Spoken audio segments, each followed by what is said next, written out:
আসসালামু আলাইকুম রহমতুল্লাহ। নবম ও দশম শ্রেণীর শিক্ষার্থীবৃন্দ, আরেকটি নতুন ক্লাসে তোমাদেরকে স্বাগত জানাচ্ছি। আমি হুমায়ুন কবির। আমরা ধারাবাহিকভাবে আলোচনা করছিলাম এনসিটিভি 2025 শিক্ষাবর্ষের অনুশীলনীগুলো নিয়ে। আজকের ক্লাসে আলোচনা করব পঞ্চম অধ্যায়ের দ্বিতীয় সৃজনশীলটা নিয়ে। যেহেতু সৃজনশীল প্রশ্ন, আমরা উদ্দীপকটা আগে খেয়াল করব। জামিল সাহেব টঙ্গী এলাকার একজন শিল্পপতি।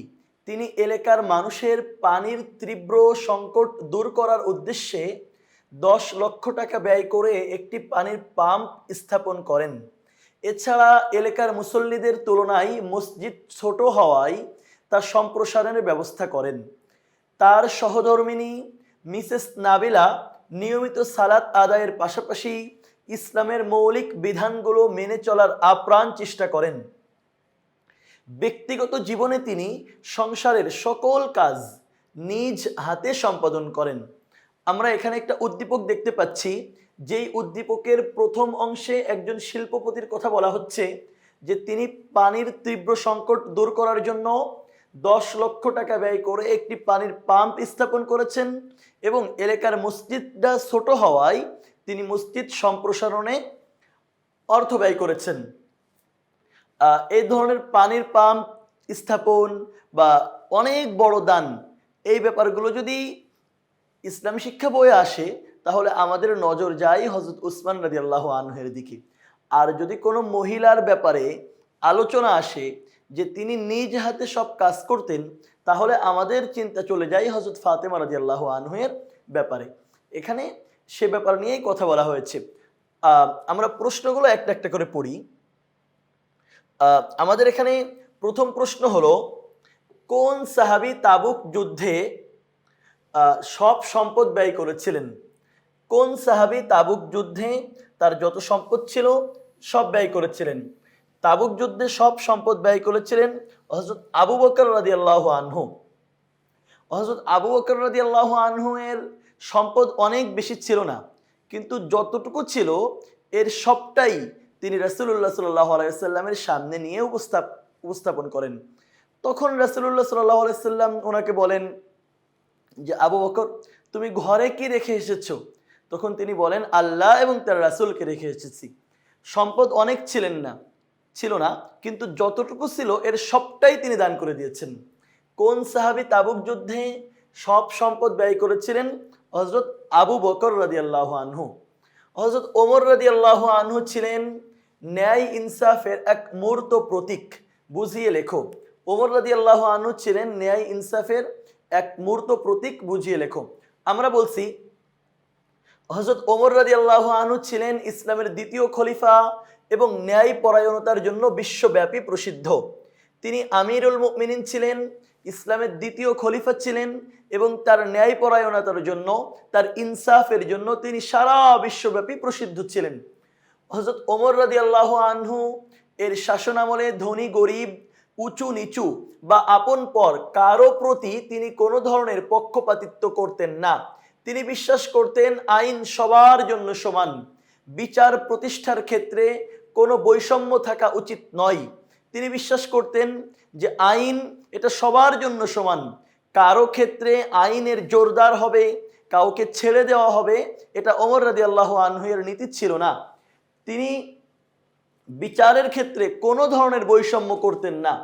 এর প্রকৃষ্ট উদাহরণ হলো, মদ্যপানের অপরাধে দোষী প্রমাণিত হওয়ায় তিনি নিজ ছেলেকেও শাস্তি থেকে অব্যাহতি দেননি।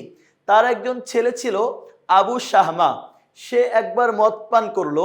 ওমর রাদিয়াল্লাহু আনহু যখন এটা জানতে পারলেন খলিফার সন্তান, এরপরেও তিনি তাকে ছেড়ে দেননি, বরং তার হযরত ওমর রাদিয়াল্লাহু আনহুর একজন ছেলে ছিল আবু শাহমা, একবার মদ পান করলো। হযরত ওমর রাদিয়াল্লাহু আনহু ইসলামী রাষ্ট্রের খলিফা ছিলেন, আমিরুল মুমিনিন ছিলেন। তখন জানতে পারলেন যে তার ছেলে আবু শাহমা মদ পান করেছে। তখন খলিফার ছেলে হওয়ার পরে, রাষ্ট্রপ্রধানের ছেলে হওয়ার পরেও হযরত ওমর রাদিয়াল্লাহু আনহু তাকে ছেড়ে দেননি, বরং শাস্তি দিয়েছেন। ব্যক্তিগত সম্পর্কের ঊর্ধ্বে উঠে তিনি ন্যায়ের বিধান কার্যকর করেছিলেন। তার কাছে কোনো স্বজনপ্রীতি ছিল না। ব্যক্তিগত স্বার্থের ঊর্ধ্বে উঠে তিনি ন্যায়ের বিচার ইনসাফের বিধান কার্যকর করেছিলেন।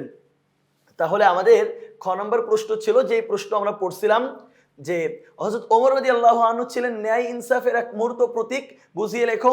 আমরা বলছি খলিফাতুল মুসলিমিন আমিরুল মুমিনিন হযরত ওমর রাদিয়াল্লাহু আনহু ন্যায় ইনসাফের জন্য, বৈষম্যহীন একটা বিচার ব্যবস্থার জন্য, বৈষম্যহীন একটা সমাজ ব্যবস্থার জন্য সারা পৃথিবীতে তিনি প্রসিদ্ধ ছিলেন, জনপ্রিয় ছিলেন। এর প্রকৃষ্ট উদাহরণ হলো তার আপন ছেলে আবু শাহমা যখন মদ্যপান করার অপরাধে প্রমাণিত হলো, তখন তিনি খলিফার ছেলে হওয়ার পরে, রাষ্ট্রপ্রধানের ছেলে হওয়ার পরেও ছেড়ে দেননি, বরং নিজ হাতে তিনি তার শাস্তি বাস্তবায়ন করেছেন। তাহলে এই ঘটনা দ্বারা অবশ্যই বোঝা যায় যে তিনি ন্যায় ইনসাফের একজন মূর্ত প্রতীক ছিলেন। তিনি বিচারের ক্ষেত্রে, আইন বাস্তবায়ন করার ক্ষেত্রে কখনোই স্বজনপ্রীতি করতেন না। গ নম্বর প্রশ্ন হলো, মিসেস নাবিলার কাজের মাধ্যমে কোন মহিয়সী নারীর আদর্শের মিল পাওয়া যায়, ব্যাখ্যা করো। মিসেস নাবিলা কি করতেন? তিনি নিয়মিত সালাত আদায়ের পাশাপাশি ইসলামের মৌলিক যে বিধানগুলো আছে এগুলো মেনে চলার জন্য আপ্রাণ চেষ্টা করতেন, এবং ব্যক্তিগত জীবনে তিনি সংসারের সকল কাজ নিজ হাতে সম্পাদন করতেন। আমাদের বইয়ে যেই মহিয়সী নারীদের জীবনী দেওয়া আছে তার মধ্যে একজন মহিয়সী নারী সংসারের সব কাজ নিজ হাতে করতেন। তিনি রাসূলুল্লাহ সাল্লাল্লাহু আলাইহি সাল্লামের সবচেয়ে ছোট কন্যা আলী রাদিয়াল্লাহু আনহু এর সহধর্মিণী স্ত্রী হাসান এবং হুসাইন রাদিয়াল্লাহু আনহুমা এর আম্মা হযরত ফাতেমা রাদিয়াল্লাহু আনহা। আমরা বলছি উদ্দীপকের মিসেস নাবিলার কর্মকাণ্ডে হযরত ফাতেমা রাদিয়াল্লাহু আনহা এর আদর্শের প্রতিফলন লক্ষ্য করা যায়। হযরত ফাতেমা রাদিয়াল্লাহু আনহু ছিলেন মহানবী হযরত মুহাম্মদ সাল্লাল্লাহু আলাইহি সাল্লামের কন্যা, ইসলামের ইতিহাসে একজন মহিয়সী নারী। তিনি অত্যন্ত ধার্মিক, নম্র ও আদর্শবান চরিত্রের অধিকারী ছিলেন। তার জীবন ছিল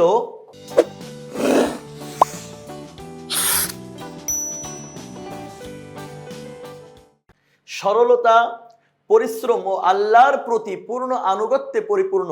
তিনি সব কাজে আল্লাহ ও তার রাসূলের নির্দেশ অনুসরণ করতেন। উদ্দীপকে দেখা যায় মিসেস নাবিলা ইসলামের বিধান অনুযায়ী জীবনযাপন করেন এবং সংসারের সব কাজ নিজ হাতে সম্পাদন করেন।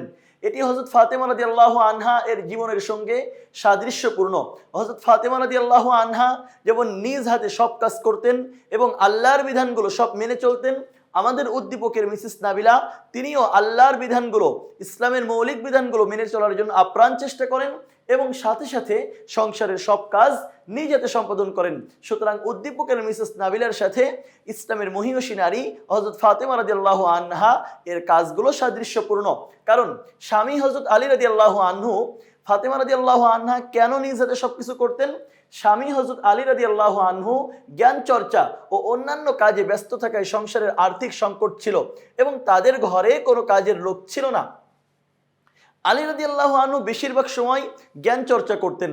রাসূলুল্লাহ সাল্লাল্লাহু আলাইহি ওয়াসাল্লাম একটি হাদিসের মধ্যে বলেছেন যে আনা মাদিনাতুল ইলম ওয়া আলিয়ুন বাবুহা, আমি হলাম ইলমের শহর আর আলী হলো এই শহরের দরজা। রাসূলুল্লাহ সাল্লাল্লাহু আলাইহি ওয়াসাল্লামের এই কথার পরে আলী রাদিয়াল্লাহু আনহু একটি কবিতার মাধ্যমে বলেছেন যে রজিনা কিসমাতাল জব্বার ফিনা লানা ইলমুন ওয়ালিল মালি ওয়ালিল জুহালি মালুন, যে মহাপরাক্রমশালী আল্লাহ রাব্বুল আলামিনের বন্টন নীতিতে আমি সন্তুষ্ট, আমরা সন্তুষ্ট। আমাদের জন্য লানা ইলমুন, আমাদের জন্য রব্বুল আলামিন বন্টন করে জ্ঞান রেখেছেন, ওয়ালিল জুহালি মালুন, আর যারা জাহেল তাদের জন্য সম্পদ রেখেছেন। তিনি পার্থিব সম্পদের ঊর্ধ্বে উঠে দুনিয়ার লোভ লালসা ত্যাগ করে ইসলামী জ্ঞান চর্চা করতেন এবং অন্যান্য কাজে ব্যস্ত থাকার জন্য তার সংসারে কিছুটা আর্থিক সংকট ছিল আর ঘরে কোনো কাজের লোক ছিল না। এজন্য হযরত ফাতেমা রাদিয়াল্লাহু আনহা নিজেই ঘরের সব কাজ করতেন, এমনকি তিনি নিজ হাতে জাতার গম পিষে আটা তৈরি করতেন এবং রুটি বানাতেন। তোমরা হয়তো কেউ কেউ জাতা দেখতে পারো যে উপরে এবং নিচে দুইটা পাট্টা থাকে এবং এর মধ্যে বিভিন্ন খাদ্যদ্রব্য দিয়ে ঘোরায় পেশা হয়। তো ফাতেমা রাদিয়াল্লাহু আনহা নিজ হাতে জাতায় গম পিষতেন এবং আটার রুটি তৈরি করতেন।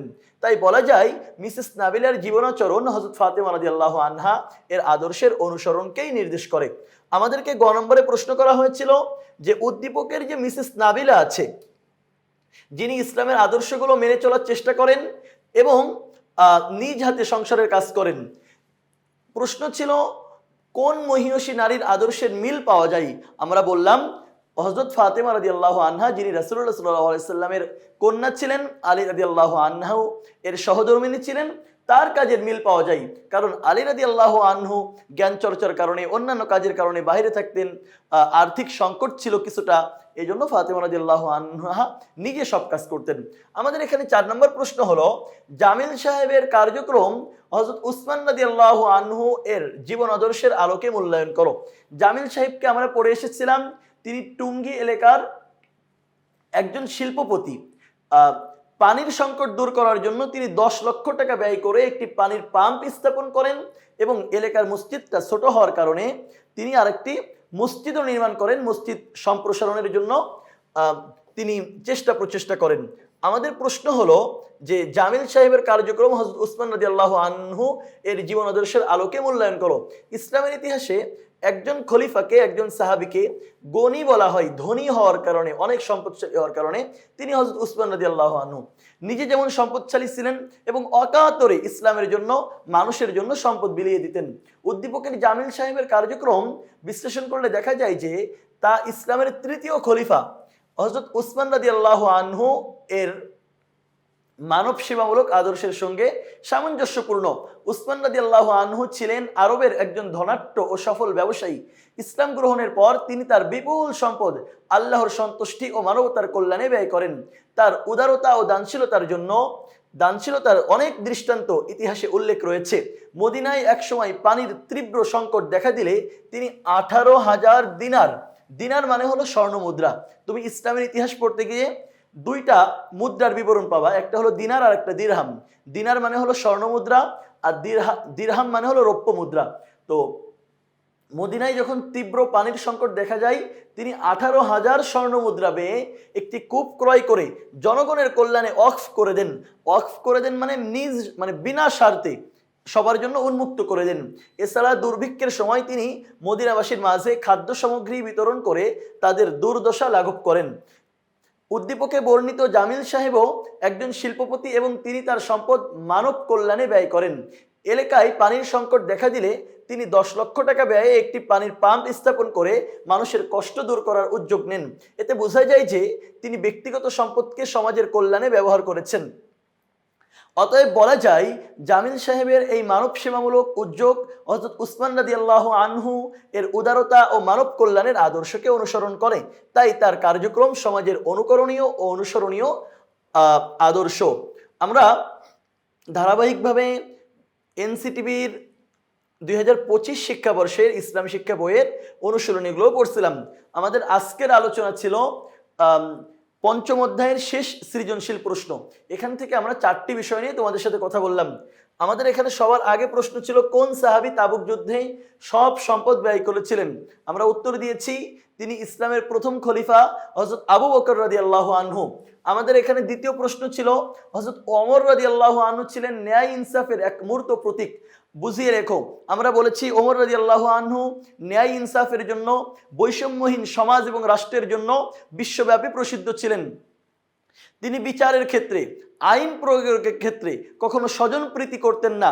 কে অন্যায় করেছে এটা কখনো দেখতেন না, বরং তিনি যেটা ইনসাফ, যেটা ন্যায় সেটাই করতেন। এর প্রকৃষ্ট উদাহরণ হলো তার নিজ সন্তান আবু শাহমা যখন মদ্যপানের অপরাধী প্রমাণিত হলো, তখন তিনি তার শাস্তি দিতে কোনো রকম কুণ্ঠাবোধ করেননি, বরং শাস্তি দিয়েছেন।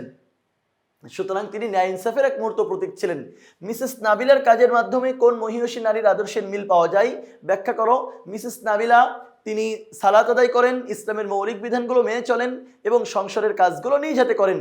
তার কাজের সাথে ইসলামের মহিয়সী নারী হযরত ফাতেমা রাদিয়াল্লাহু আনহা এর কাজের মিল পাওয়া যায়। কারণ ফাতেমা রাদিয়াল্লাহু আনহা তিনিও নিজ হাতে কাজ করতেন, ইসলামের বিধানগুলো মেনে চলার জন্য আপ্রাণ চেষ্টা করতেন। নিজ হাতে কাজ করার কারণ ছিল আলী রাদিয়াল্লাহু আনহু জ্ঞান চর্চা ও অন্যান্য কাজে বাইরে থাকতেন, পরিবারে কিছুটা আর্থিক সংকট ছিল। সুতরাং মিসেস নাবিলার কাজের মাধ্যমে হযরত ফাতেমা রাদিয়াল্লাহু আনহা এর আদর্শের মিল পাওয়া যায়। জামিল সাহেবের কার্যক্রম হযরত উসমান রাদিয়াল্লাহু আনহু এর জীবন আদর্শের আলোকে মূল্যায়ন করো। আমরা বলছি জামিল সাহেব যেটা করছেন, তিনি একজন শিল্পপতি ছিলেন। এলাকার তীব্র পানির সংকট দূর করার জন্য তিনি একটি পানির কূপ স্থাপন করেছেন 10 লক্ষ টাকা ব্যয় করে। উসমান রাদিয়াল্লাহু আনহু যখন মদিনাতে তীব্র পানির সংকট দেখা যায়, তখন তিনি 18,000 স্বর্ণমুদ্রা ব্যয় করে একটি পানির কূপ নির্মাণ করেছিলেন। এছাড়া আরও অনেক সময় অনেক দান করেছিলেন। সুতরাং জামিল সাহেবের কার্যক্রমকে ইসলামের মহান খলিফা উসমান রাদিয়াল্লাহু আনহু এর জীবন আদর্শের আলোকে তোমাদের সামনে উপস্থাপন করা হলো। সুতরাং এই ক্লাস থেকে তোমরা আশা করি তাবুক যুদ্ধের ব্যাপারে আবু বকর রাদিয়াল্লাহু আনহু এর দানের কথা জানতে পেরেছো ওমর রাদিয়াল্লাহু আনহু এর বিচার ও ইনসাফ প্রতিষ্ঠার কথা জানতে পেরেছো, হযরত ফাতেমা রাদিয়াল্লাহু আনহা এর আদর্শ নিয়ে এবং ওসমান রাদিয়াল্লাহু আনহু এর জীবন আদর্শ নিয়ে। সুতরাং এই ব্যাপারগুলো নিয়ে তোমাদের যদি প্রশ্নে আসে তাহলে আশা করি তোমরা আনসার করতে পারবে। ধারাবাহিকভাবে আমরা আলোচনা করছিলাম 2025 শিক্ষাবর্ষের এনসিটিভির ইসলাম শিক্ষা বইয়ের অনুশীলনীগুলো। আজকের আলোচনার মাধ্যমে আমাদের 2025 শিক্ষাবর্ষের অনুশীলনীগুলো শেষ হলো। অন্য কোনো টপিকের আলোচনা নিয়ে তোমাদের সামনে আবার উপস্থিত হব ইনশাআল্লাহ। সেই পর্যন্ত মহান রাব্বুল আলামিনের কাছে তোমাদের সবার অনেক অনেক শুভকামনা এবং কল্যাণ কামনা করে বিদায় নিচ্ছি। আল্লাহ হাফেজ। আসসালামু আলাইকুম ওয়া রাহমাতুল্লাহ।